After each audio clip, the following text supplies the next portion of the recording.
you done now?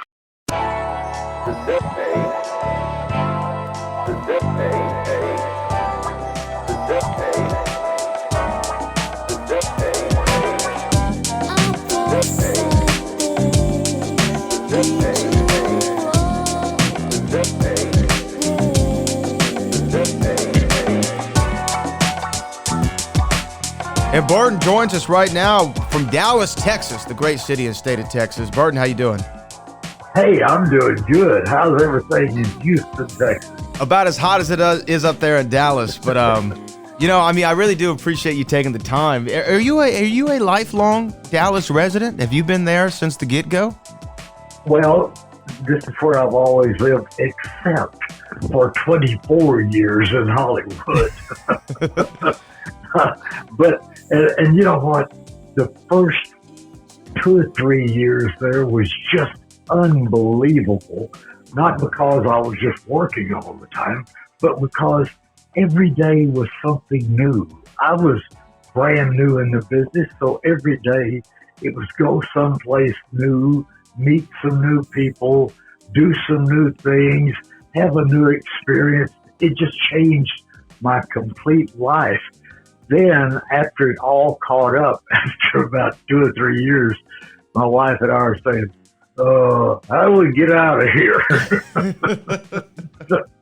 And we finally figured it out about 20 years after that. Well, you were, though, ahead of the curve, because what was it, a couple years ago, they called it the Great Texodus, where everybody left from Los Angeles and moved down to Dallas, That's Austin, right. Houston. So you beat the curve by a few decades. We beat the curve. Yeah, we were on top of the curve, man. It was we got out. I must say we did get out at a good time. Although we sold our house there for about $375 or something like that. About 4 years later, it was worth over $1 million. Then the big crisis hit and everything went down. But now it's the house is up to $1.5 million. That's not enough to make me wish I would have stayed there for sure.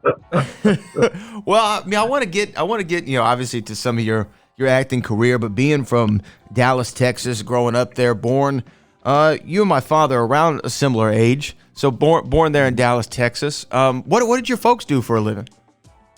My father was a fireman. My mother drove the elevator at the Dallas Cotton Exchange. This is back when they had an attendant on the elevator to go from floor to floor. You didn't push any buttons at all. She worked there for about 30 years. My father was a fireman for 30 years, and I followed him into the fire department, as my brother did.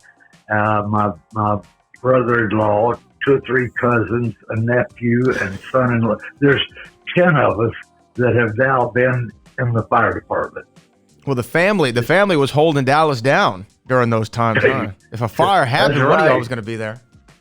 Oh, yeah, that's right. And there's still, there are 2 left, two still at it. Everybody else has retired and moved on.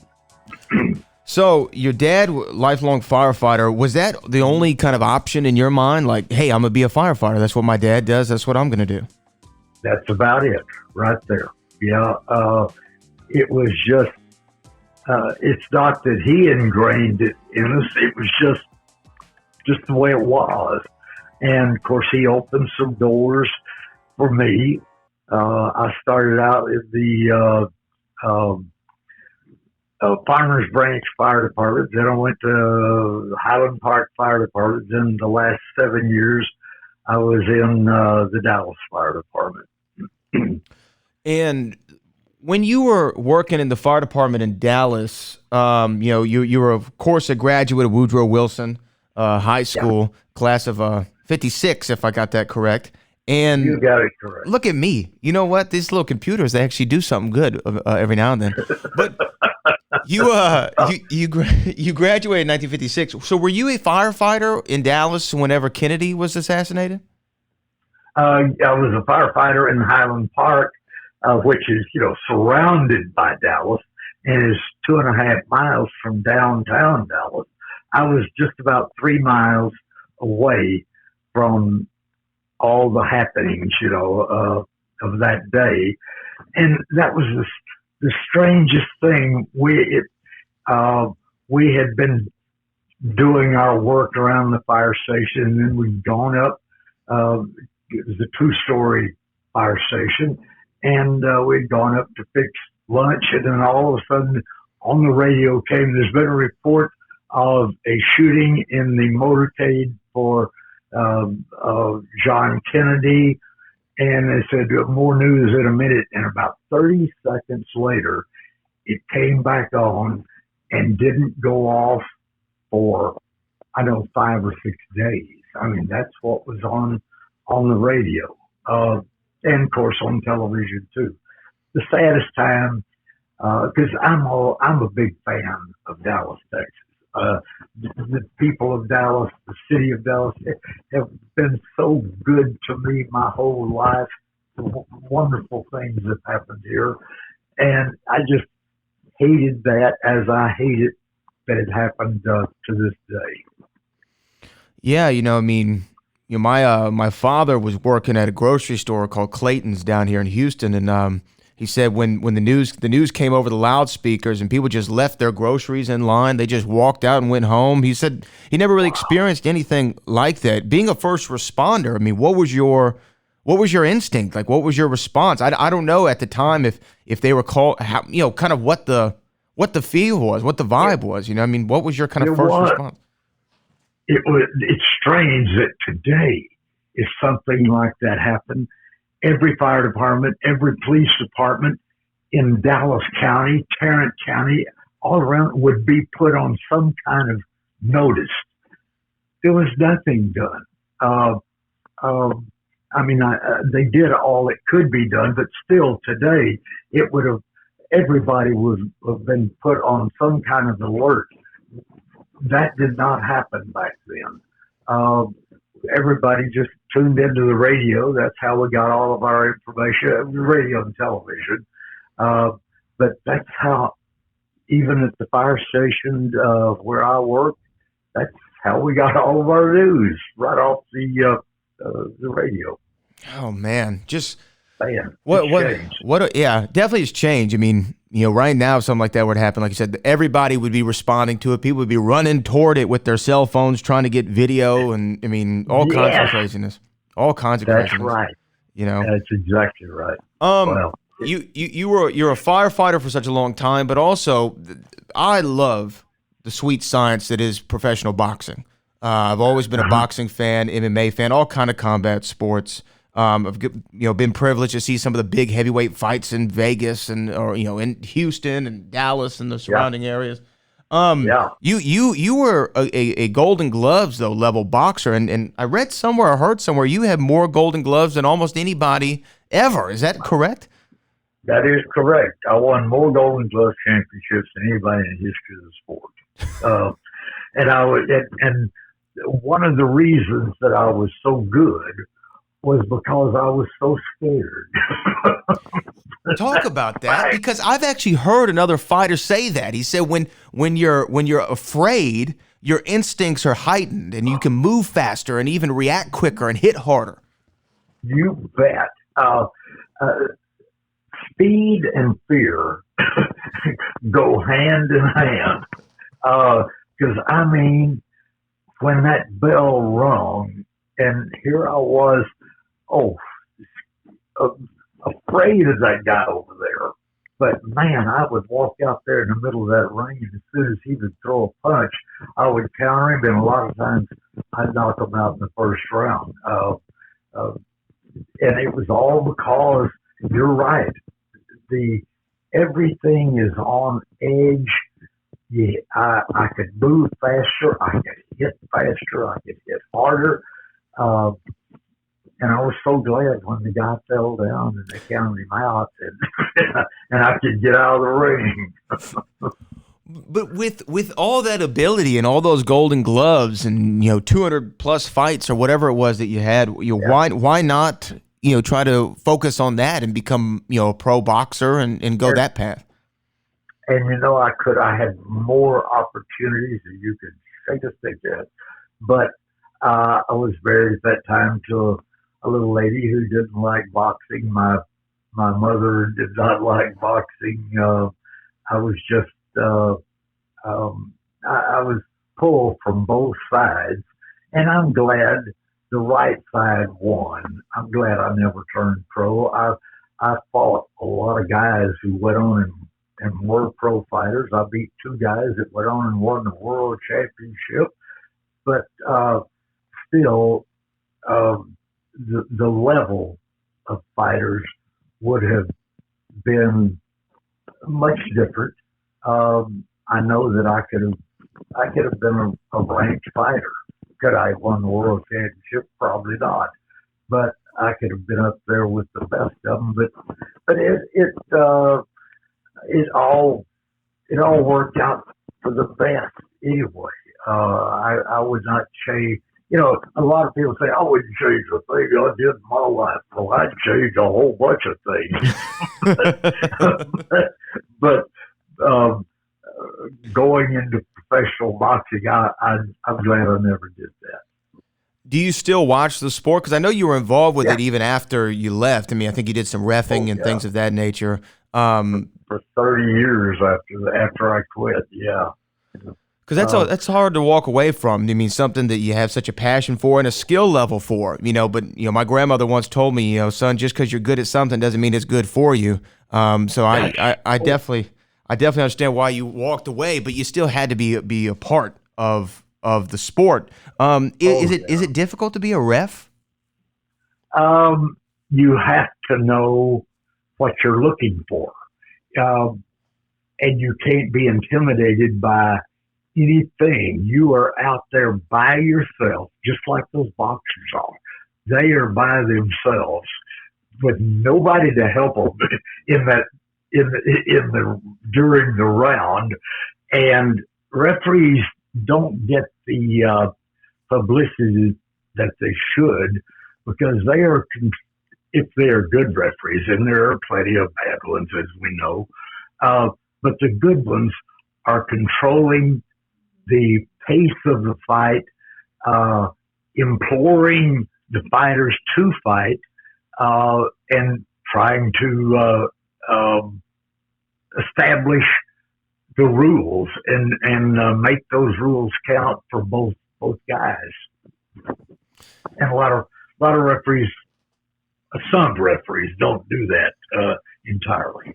Well, I mean, think about the incredible responsibility of being a ref in a fight, because these guys are not only counting on you to call it down the middle and make sure that the rules are followed and all that, but they're also counting on you for their lives, right? A lot of the times. I mean, referees have to make some tough decisions.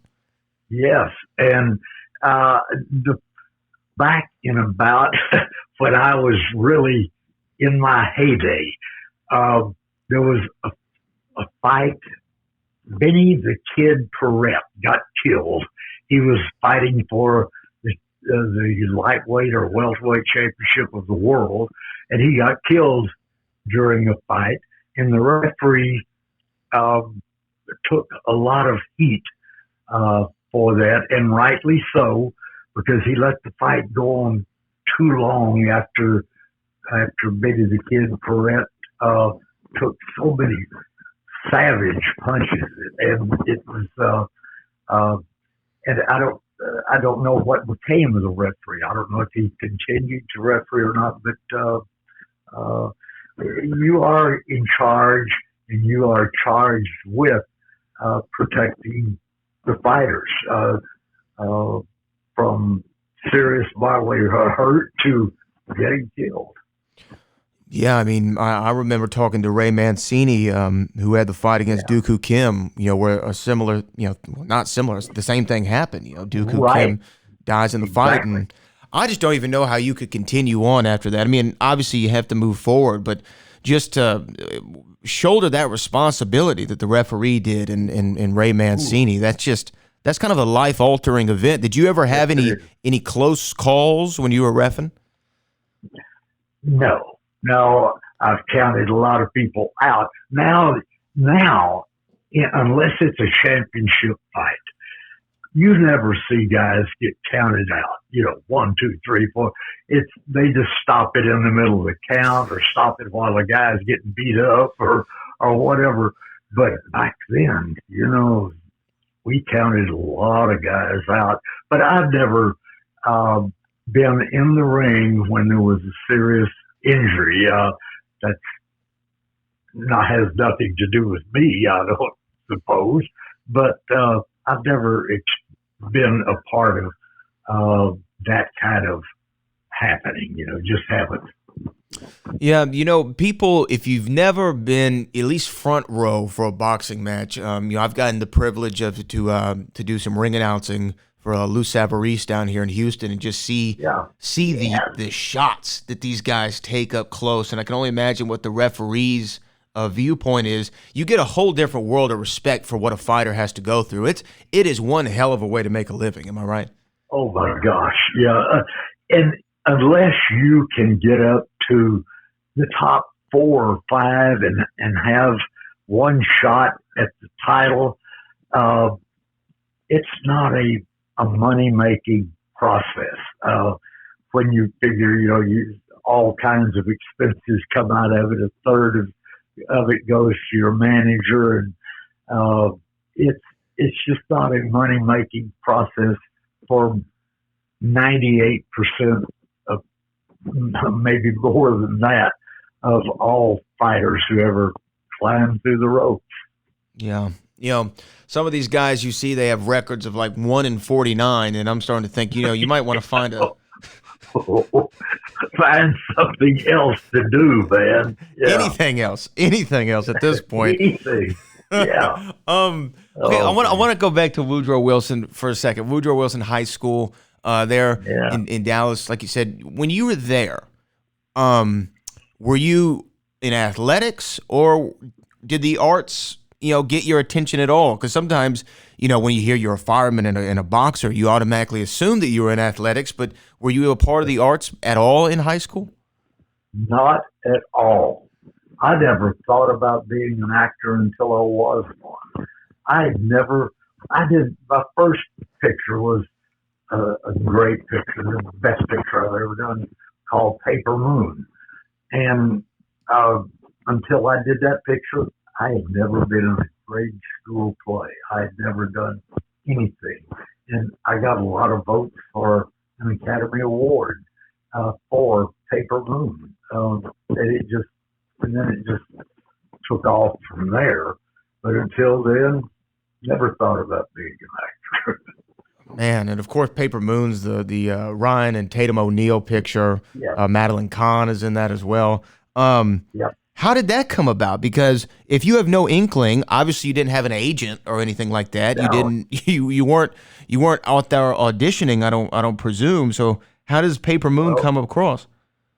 I saw an article in the Dallas Times Herald, which Dallas Times Herald's been gone for 30 years now, I guess. Yeah, this was in 1972, June of 72. I saw an article in the paper. It said some big director by the name of Peter Bogdanovich was coming to Dallas, and he was going to audition people to be extras in a picture called Paper Moon, starring Ryan O'Neal.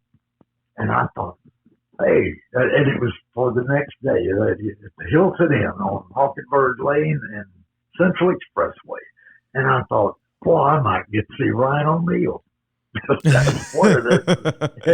So I went down to the Hilton Inn the next day and went in. I like to never found a parking place. Went around the hotel 3 times, and finally somebody was leaving. I took their place. I went in. The place was loaded with 450 people, the paper said the next day. And I put my name on a sheet, and I really thought about leaving because there were just so many people there. But I don't know. I got to talking to some people. The time went by, and about 2 hours later, they called my name, and I go in, and Peter's not there. Of course, Ryan O'Neal isn't there, but he had a casting director Uh, from Houston, Gary Chasen. Thank you, Gary Chasen. And Gary still lives in Houston. Uh, Thank you so much, Gary Chasen, because Gary looked at me and he said, how long have you been doing this extra work? And I said, I don't even know what that is. He said, extra work. He said, what you're here for? I said, oh, I've never done this before. I thought I might get to see Ryan O'Neal. He laughed at that. and he said, well, I kind of like your looks. So sit down here and let me talk to you. So I sat down and told him, you want to know what I do and all this stuff. And he said, well, you got a sound and look at we might be looking for. We're doing some one-liners, giving away some one-liners. He said, say this line for me. And he led me up to the line, what was going on in the script. And the one line was, make him say tightrope, Leroy. Leroy was finally done by Randy Quaid in the picture. But that's what he had me read for. And he said, boy, that sounds pretty good. We might like to have you come back in a couple of weeks because Peter will be here. And we might like to talk to you some more. I said, okay. Well, a couple of weeks later, he called and said, yeah, we'll get him. We'd like to come for you to come back, same place, and we'd like to talk to you. So go back. And by that time, there was nobody in there. They cleared out everybody. And I go in and to meet Peter Bogdanovich, and I looked up, and here was Sybil Shepherd. I had 2 nights before gone to see Last Picture Show because I found out Peter Bogdanovich also directed Last Picture Show. So I went to see it, and boy, I looked up there. There was Sybil with, that's what they used to say, as he was with, she was with Peter Bogdanovich. So anyway, I recognized her, and there were about 10 other people in the room, and he is laying back. Peter's laying back in a chaise lounge. His shoes and socks are off. He had on a white shirt with a red ascot, and he was laying back. This is the honest to gosh truth. She was feeding him little green grapes one of the time. I'm telling you, Peter was going whole hog on this director's thing. I thought it was kind of funny. And he said, and I love Peter Bogdanovich. He was just wonderful. He said, what part are you here for? And I said, I don't know. And the casting director, Gary Chasen, says, he's here for the brother when they're going to have the fight. And he said, well, say what you got to say. And I said, make him say tightrope, Leroy. And Peter sat up in that chaise lounge and put his 2 thumbs together and framed me. And he said, you think you could do the part of Floyd the desk clerk? I said, yes, sir, I sure can. I don't know who Floyd the desk clerk is. I just knew the answer to the question, So he gave me a script. I go out of the room. I read it over for a little while, come back in, and Sybil says, well, I'm going to read the other parts. You just read Floyd's part. And Floyd is the star of every scene he's in. He gets to do some good stuff. So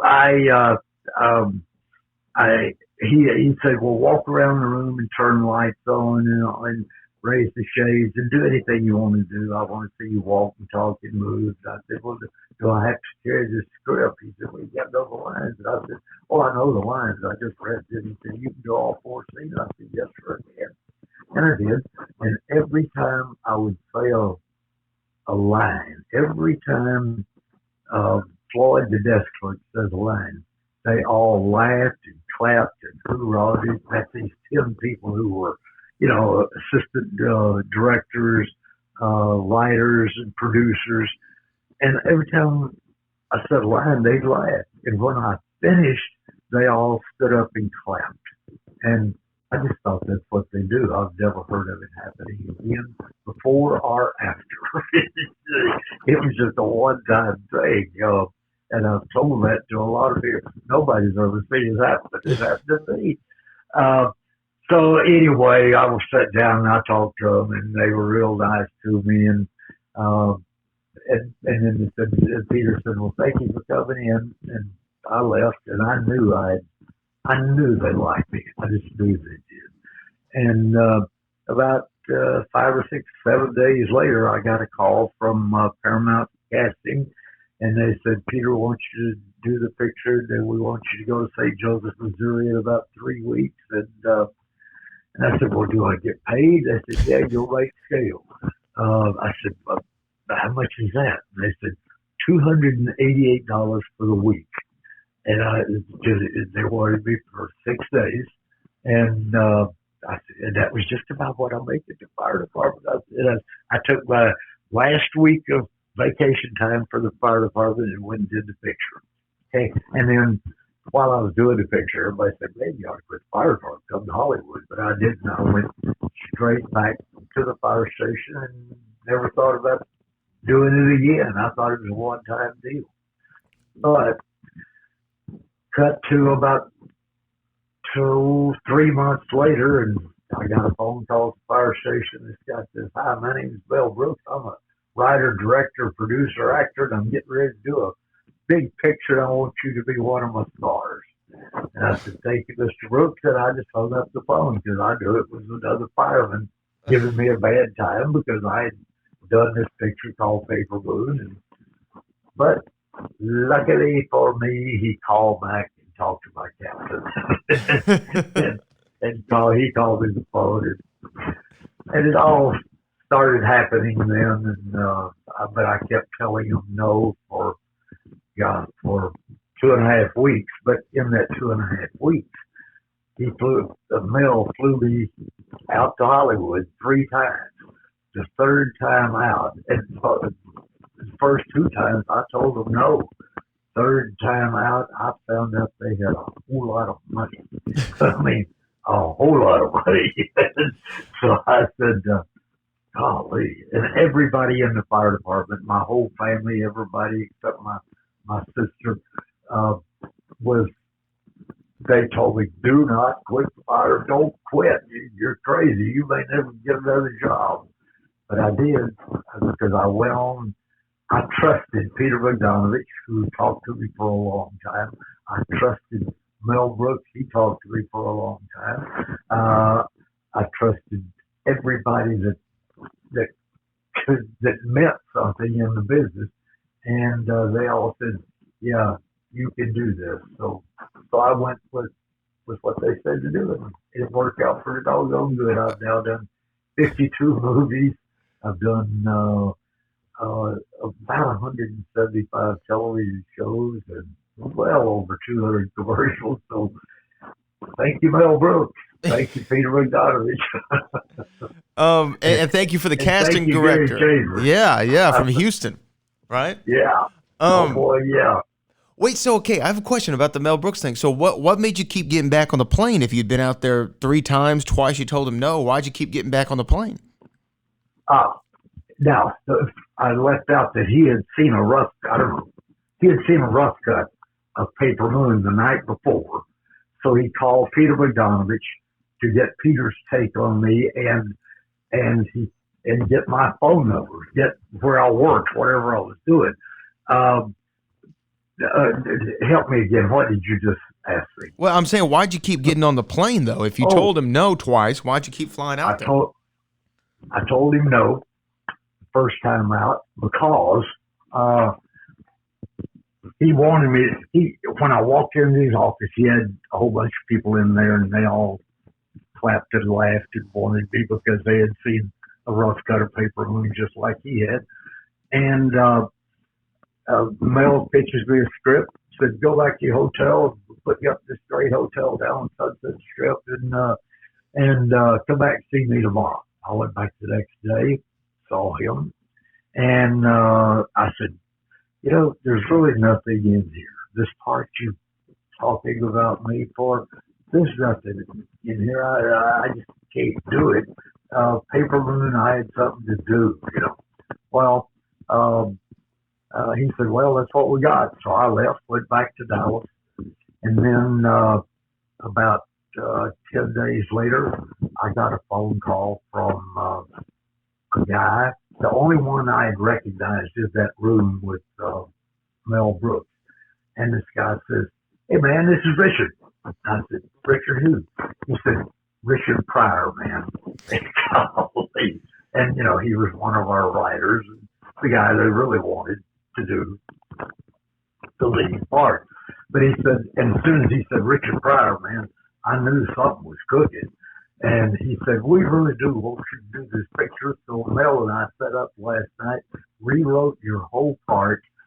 You're going to open the picture. You're going to tell how crazy it's going to be, and not where we're going, but how crazy it's going to be to get wherever it is we're going. And he says, we want you to come back again. I said, y'all are going to take me to first class. So I'll go back again, sit down in front of him and Mel, and we talk. They teach me the script again. I go back to the hotel and read it again, come back the next day.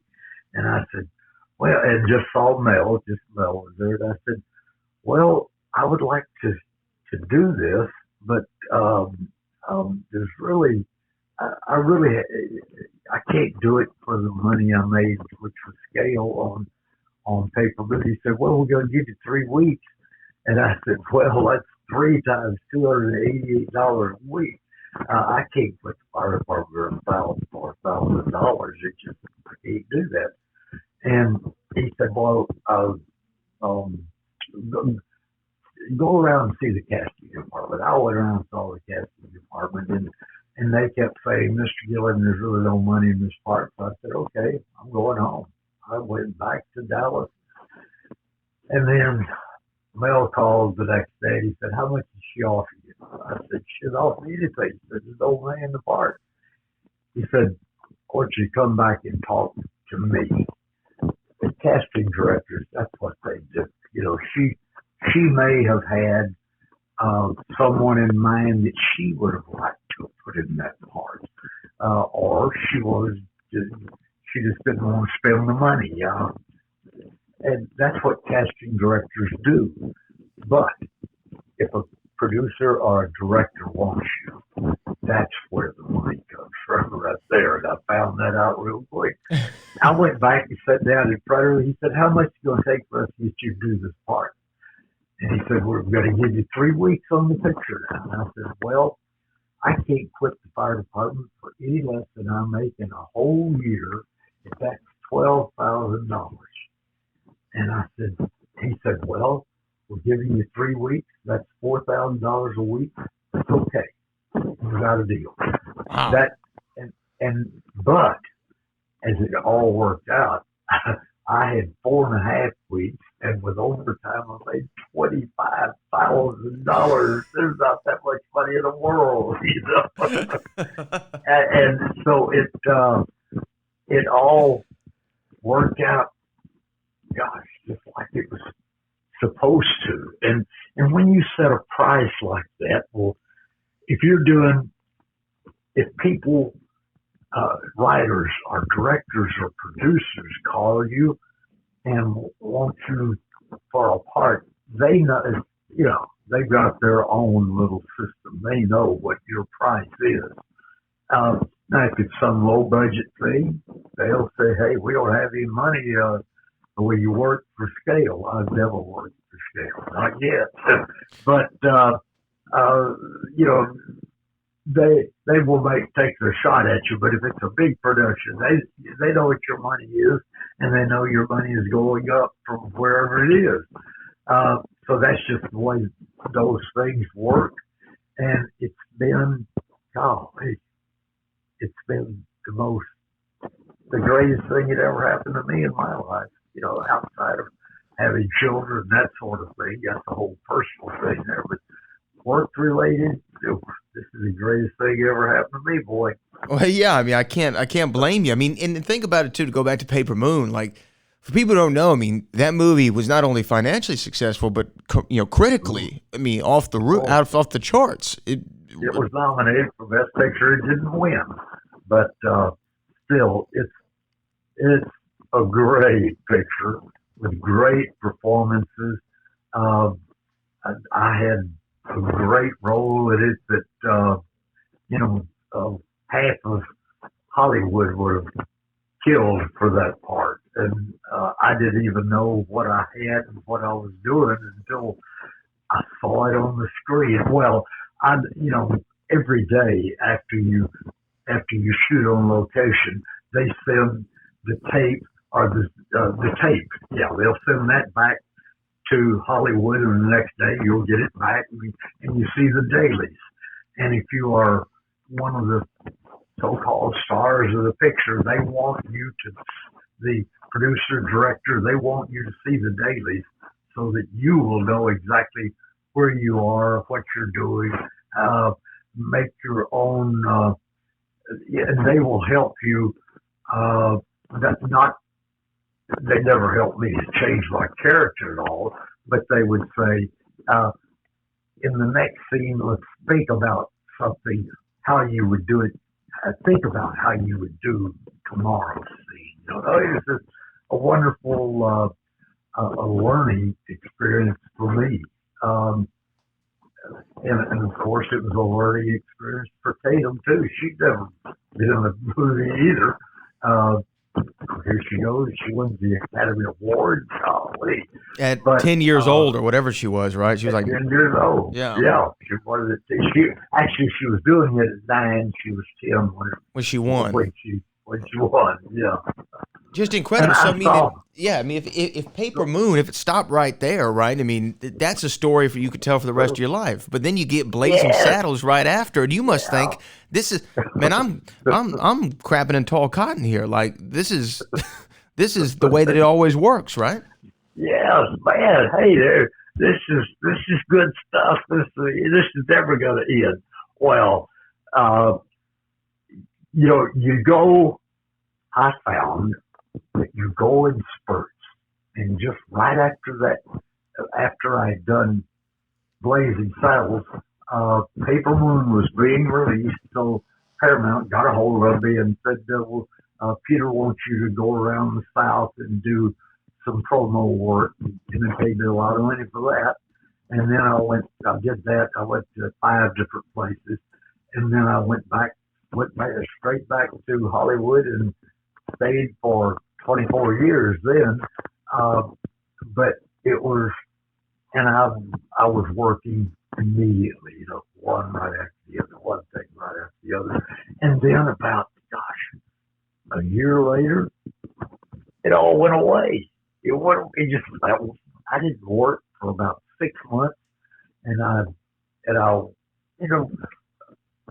a lot of doubts about, when I went the first 2 or 3 months without working, and I started doubting myself, and I called my agent, and I said, I got to come over and see you. I went over to see Steve Stevens, and I said, Steve, I think they just found out about me. They found out maybe I don't have the skill or talent level they're looking for. He said, are you crazy? He said, here you are.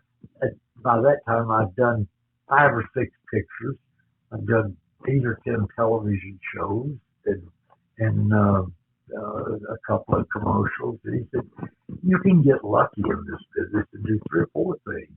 But after that, people know who you are, what you do, and how you do. And you can't do the amount of work that you've done and just do it on luck. You can't do it.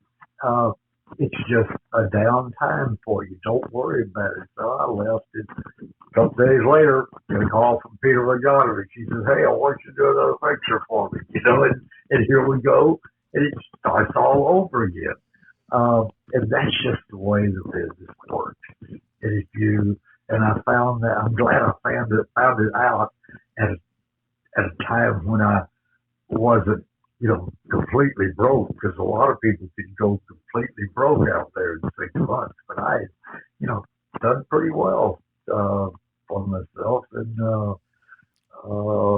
even though I doubted myself, I found out that I didn't need to do that. And I don't need to do it today. I'll work as long as I walk work. I haven't done a picture now in about 4 years, but that's okay. There's other, I make appearances all over the place. I'm going to Atlantic City Thursday for one of these signing things, Right. and those things make me a lot of money. Let me ask you this though. Let me ask you this, because okay, you have these two iconic movies, Paper Moon, Blazing Saddles. Of course, everybody knows these movies, especially Blazing Saddles. Yeah. It's become bigger than maybe any movie ever. But the two movies that I recognize you most from, the movies that I love, that I watch over and over and over again. The first one is Fletch, Chevy Chase's Fletch in 1985.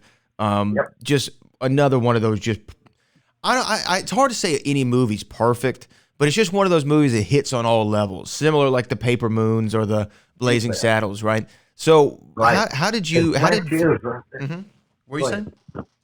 Oh, go ahead. I'm sorry. No, I was just gonna say. I mean, how did Fletch come about, and how was it shooting that scene? Because the scene that you have with Chevy Chase and Fletch at the airport working on Stanwyck's plane is one of the most quotable scenes in the entire movie. It really is. Yeah, I'm proud of that scene because, well,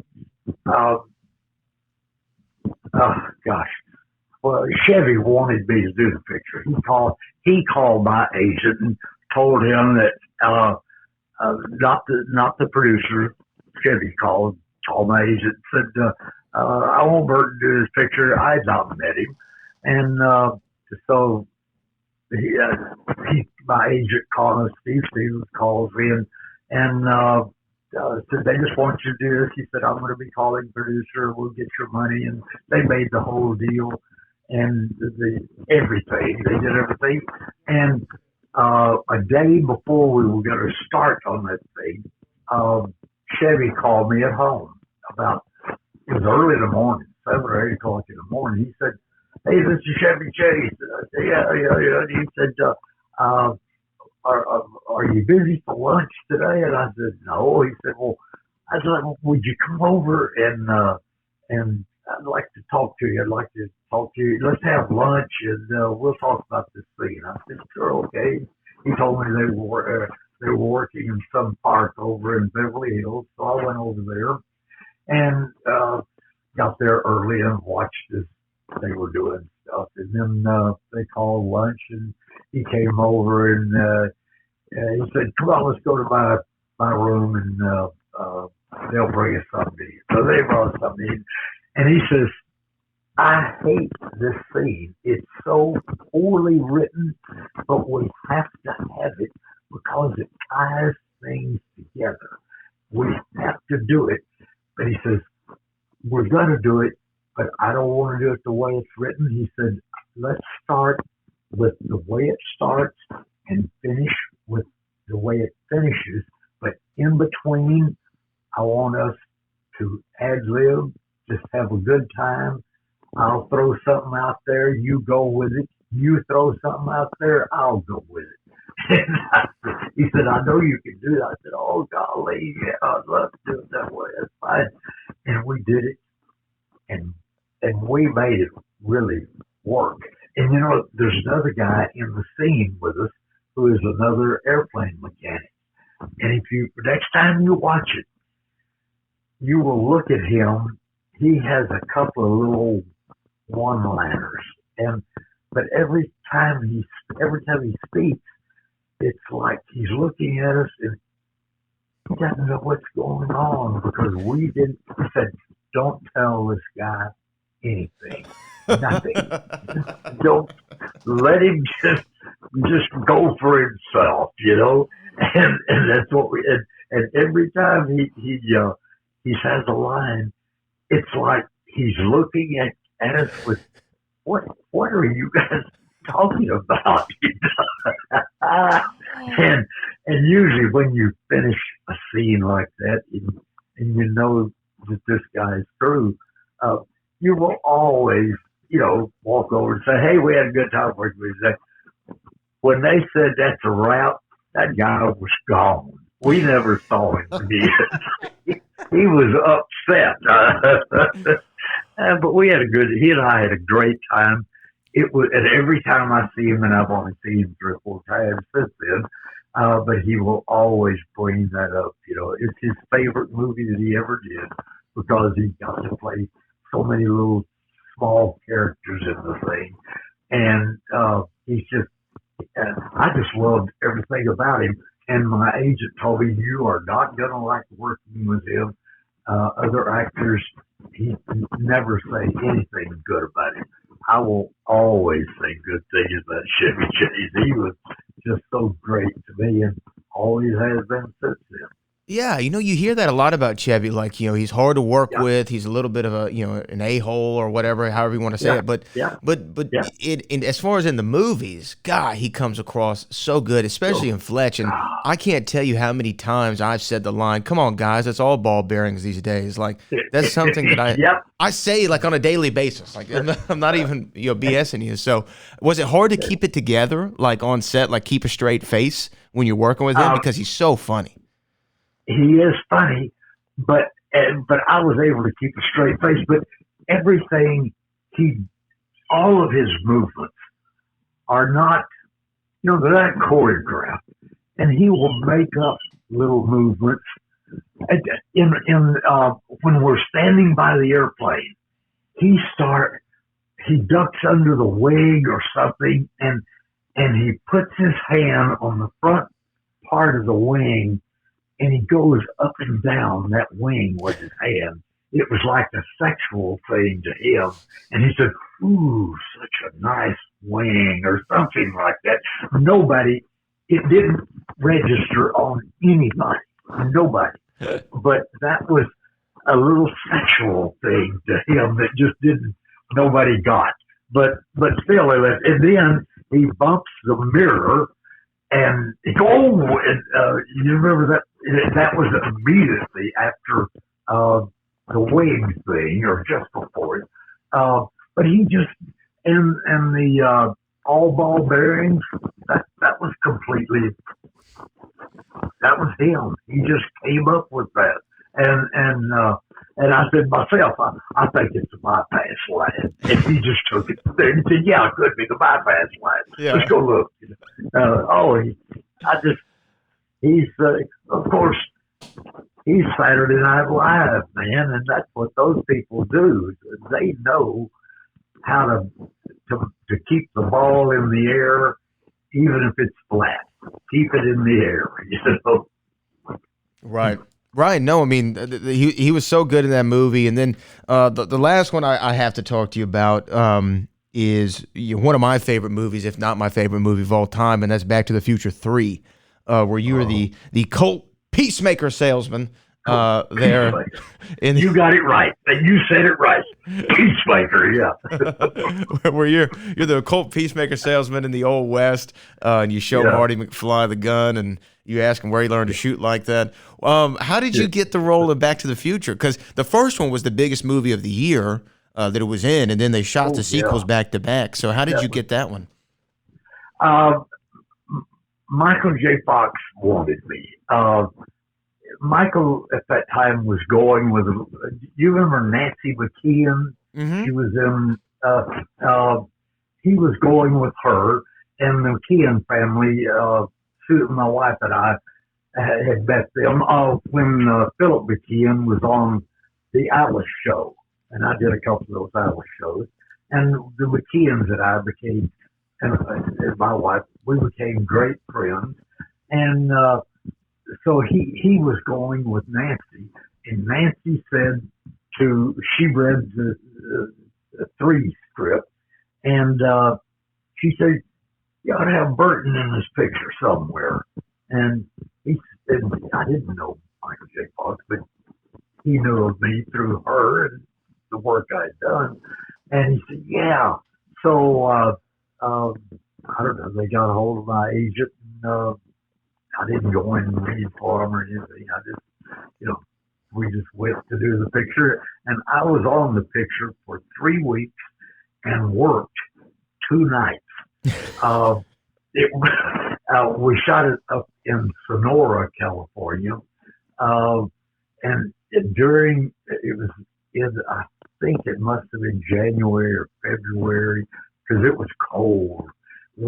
Um, when you see, we were at this big square dance they were having, big party. We were all freezing to death. I mean, it was cold out there, but we did it and made it look like it was happening, and we were all comfortable. We were not. It was a real cold shoot both those nights. But I was there for 3 weeks and had a great time. Got to see Slim Pickens lived about 7 miles away in wow, they called the name of a little town he lived in. But so every day I had off, I was running around with him doing things. So it was a good time to be up there. And Michael J. Fox has always just been a wonderful friend to me, and I saw him and all the other people a month.